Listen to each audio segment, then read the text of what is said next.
Hello everybody and welcome back to the channel. Today I am going to be reviewing one of the books that I had put on my underrated books TBR, and that is Chris Wooding's The Ember Blade.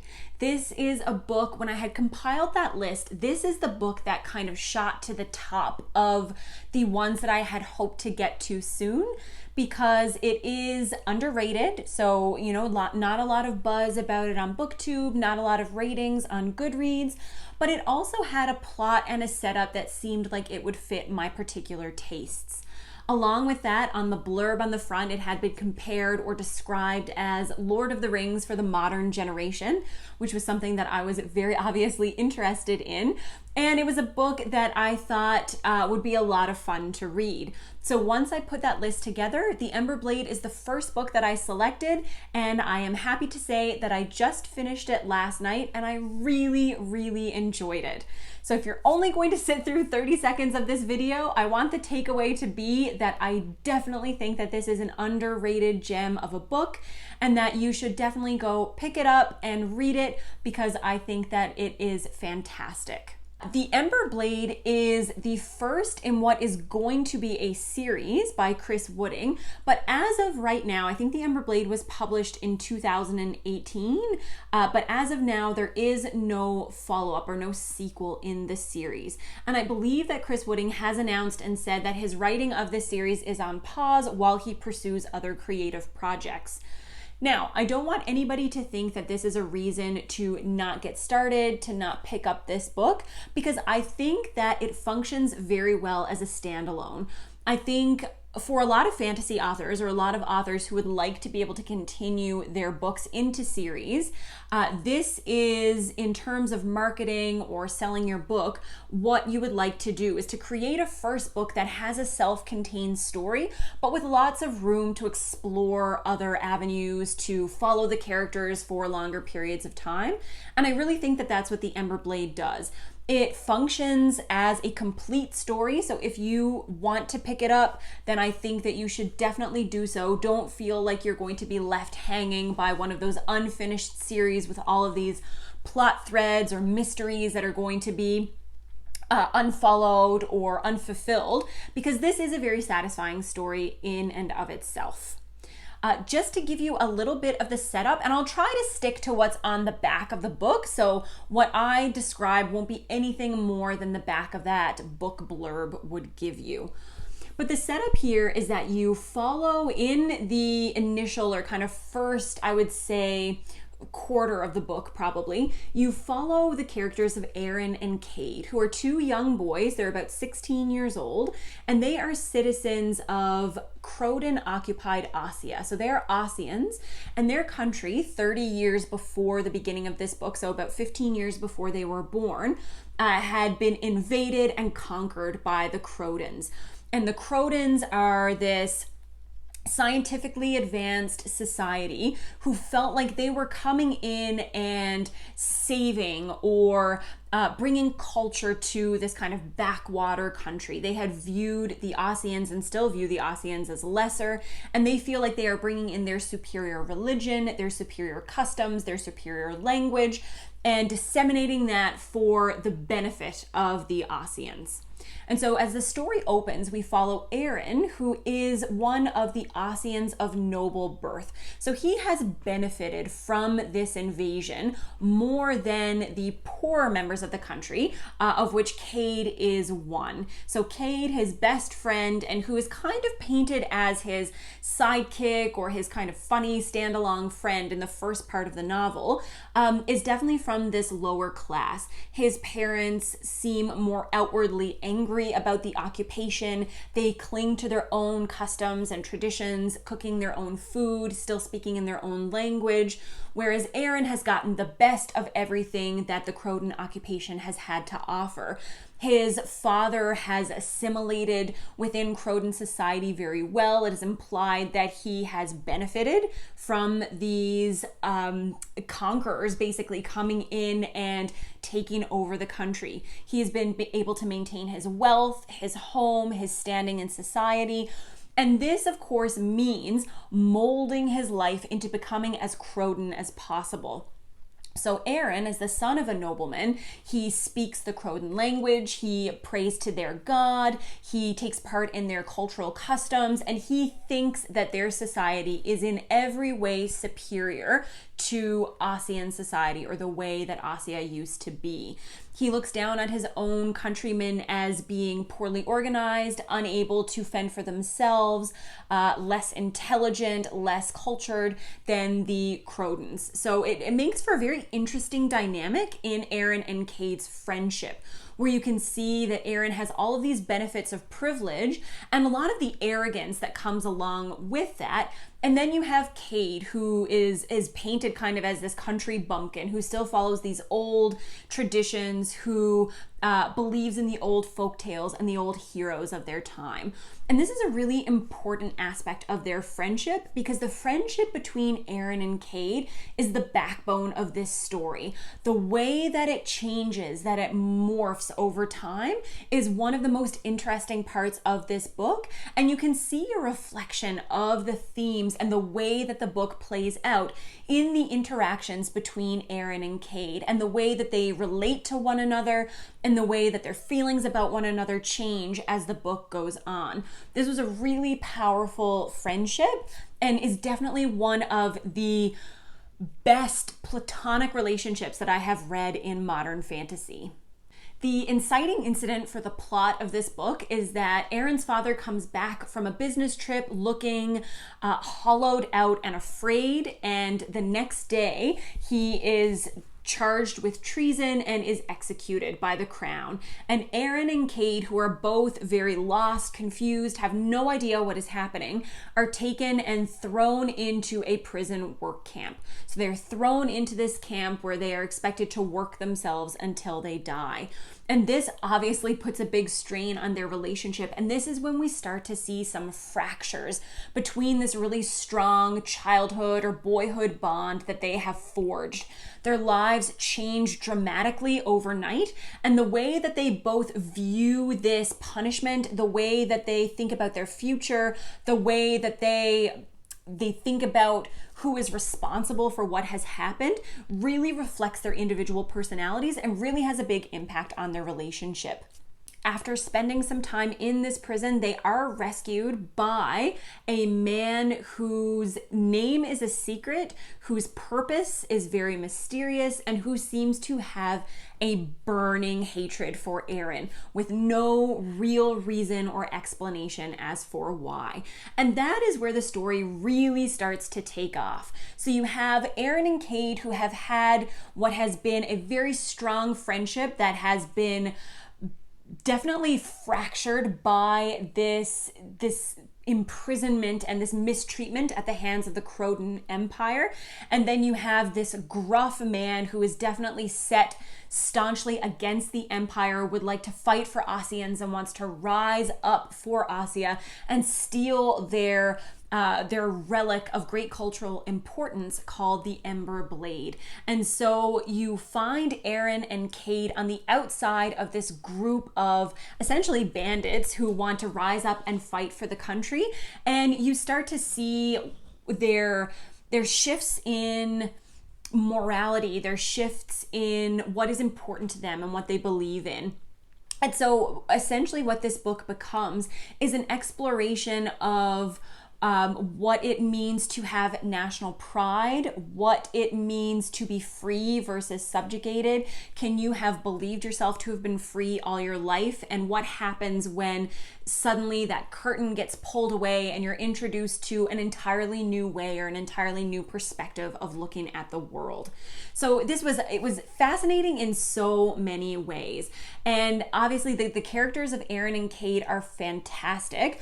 I'm not going to give a lot of information about the other characters because I do think that takes away some of the enjoyment of discovering who is going to make up this group of friends, or unlikely allies is probably a better word. But all I will say is that all of the characters that are given, all of the characters that are brought to life are done so with the greatest of care. These are all very nuanced, complex characters. Some of these characters are very chaotic. They're willing to do whatever they need to fulfill their goals, whereas others are hyper rational and can kind of rationalize the losses and the dangers that come with trying to stage a revolution.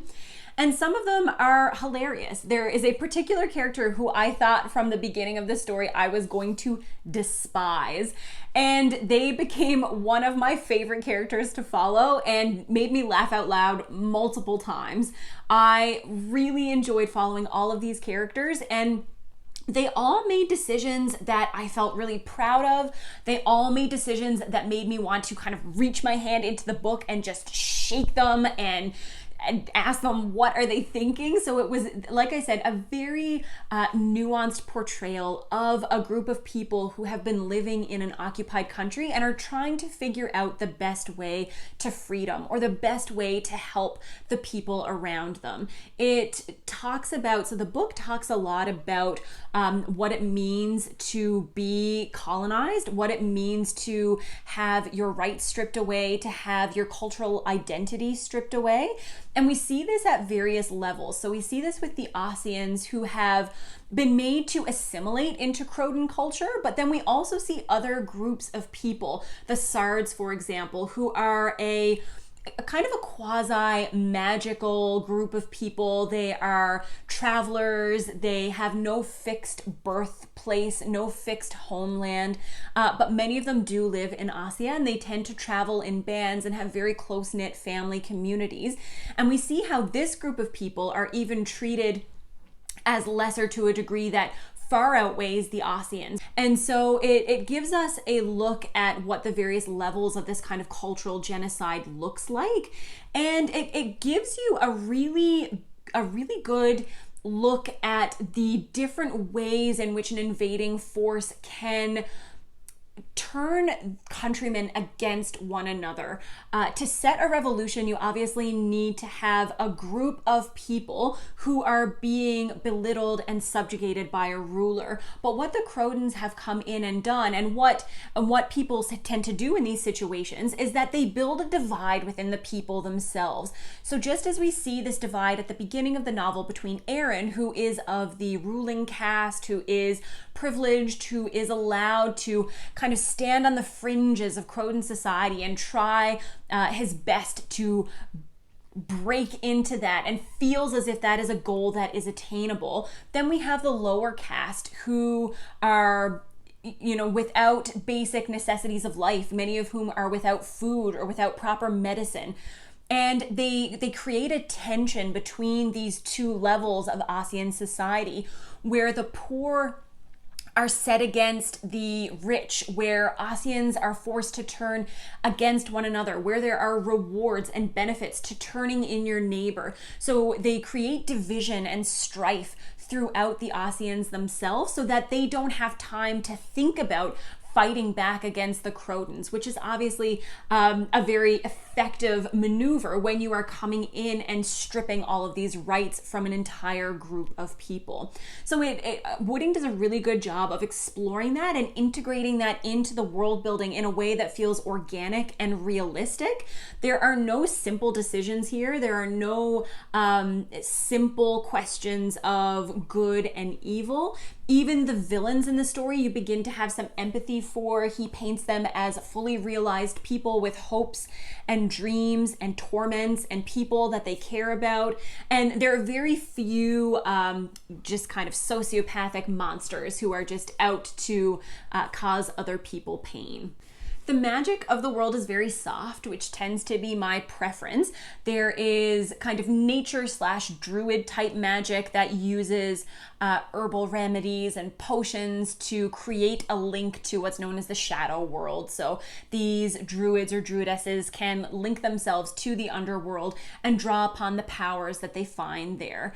A lot of the magic is integrated into the religion. So the Crotons believe in the Primus, or the one god, whereas the Ossians believe in the aspects, and these aspects watch over different facets of their lives. So it could be the aspect of death or of travelers or of singers, and they're known as the nine. So there are 9 aspects to whom they pray.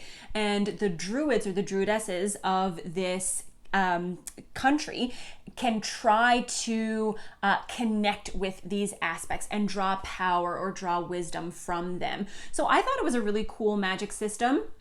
There's not a lot of solid explanation. There's not a rule-based system. It is, as I said, this very kind of nebulous, soft magic system, but I like that. And just as we see the forces of light drawing on that power, there are also agents of evil that we see. And again, I won't give a lot of details here, but there are some very creepy otherworldly villains and monsters who draw upon this kind of shadow power in order to inflict pain or suffering on others. Thematically, like I said, a lot of this book is concerned with, or a lot of the focus is on the occupation of land, the stripping of cultural identity, what it means to rise up, what it means to be a hero for the people, what is best for the people, and what happens when the line between your quest for personal glory or your quest for revenge or your need to have things the way that they were, when that outweighs what is actually best for the people. So there are a lot of struggles within that dynamic, and the group that comes together, they all have their reasons for wanting to change the way that things are. They all have their own personal investment in this quest, and it's really interesting to see how sometimes 2 people who have the same ultimate goal can really butt heads because of the way that they want to carry things out or because of the things that they believe. I thought that it was really fascinating to watch all of these motivations play out, and Chris Wooding really leaves you guessing as to whether or not these characters are going to work together. Is there going to be betrayal? Are things going to work out? You never have a sense that things are going to go well, and you're usually right. So there are a lot of twists and turns here, and you can never be sure of the characters' motivations, which I think makes for a really fascinating book and definitely kept me wanting to turn the page. Like I said, I 100% would recommend this book. It had so many of the things that I like.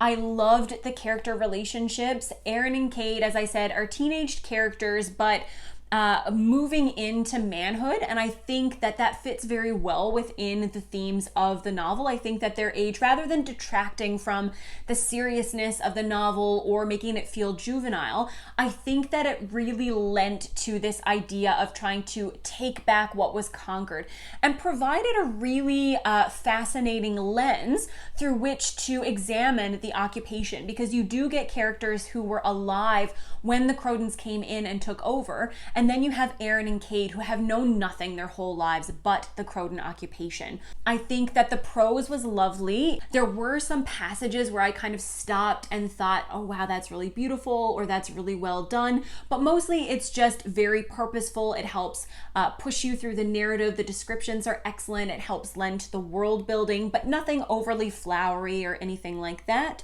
Thematically, I thought that this was a really interesting examination. It talked about a lot of important questions and added a richness and a depth to the world building there. And the world building itself was, I think it was the perfect balance of not having too much info dumping, but allowing to paint a picture of a world that is caught in this struggle between 2 primary cultures. We find out where the Crotons and the Ossians differ in terms of their faith, in terms of their culture, their songs, their food. I think that we get a really thorough evaluation of that without it ever feeling like it's weighing down the story. Again, I just want to stress that if you are worried about going into this, or if the fact that it is the first book in an unfinished series is causing you any hesitation at all, I think that this works brilliantly as a standalone. Finally, I'd just like to say that if you enjoy quest-based fantasy, if you like complex characters, if you enjoy friendships in your fantasy novels, I think that this is a really fantastic book. I'm so happy that I read it. It made me mad, it made me cry. I wanted to do nothing but talk to other people who had read it the whole time that I was going through. And so if I can convince you to read any book on the channel this year, then I would really like you to pick this one up, because I think it deserves a lot more love than it is presently getting. But I hope that this review was helpful, and I'm hoping to get to other books on that underrated TBR soon so that I can share my thoughts with you, and I will see you again with another video soon. Bye!